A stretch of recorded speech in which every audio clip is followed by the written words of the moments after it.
Welcome to మహా news. నేను మహాలక్ష్మి. రేపటి నుంచే పార్లమెంట్ లో అరకు కాఫీ గుమ్మగుమ్మలు. ఆ వివరాలు మీకోసం. చంద్రబాబు నాయుడు కృషి ఫలించింది.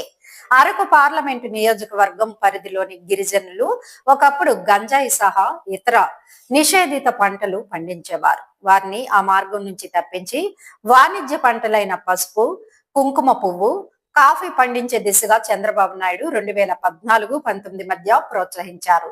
వైసీపీ హయాంలోనూ వారికి ఇవే ప్రోత్సాహాలు అందాయి. ఫలితంగా ఇప్పుడు అరకు అంటేనే కాఫీ అనే పేరు వచ్చేలా చేసింది.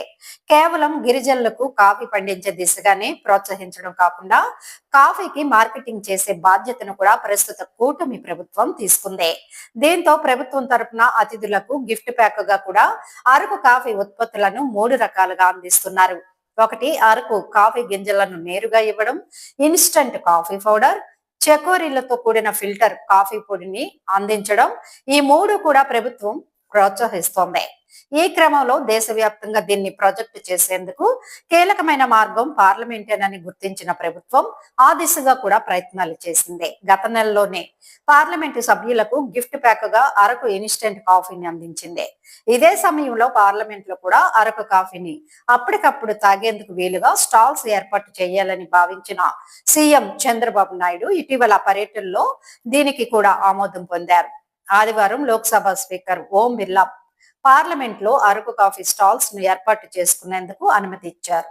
దాంతో పార్లమెంటు గేట్లు 1, 2లో సోమవారం నుంచి 2 స్టాల్స్ ఏర్పాటు చేయనున్నారు. ఈ ఏర్పాట్లను పరిశీలించేందుకు రాష్ట్ర మంత్రి సంధ్యారాణి ఢిల్లీకి వెళ్లనున్నారు.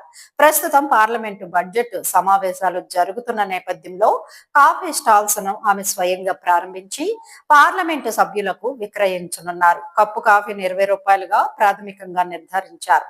ఈ స్టాల్స్ ప్రస్తుతం పార్లమెంటు సమావేశాలకు మాత్రమే పరిమితం చేసిన భవిష్యత్తులోనూ కొనసాగించేలా అనుమతులు సాధించాలని సీఎం చంద్రబాబు నాయుడు సూచించారు.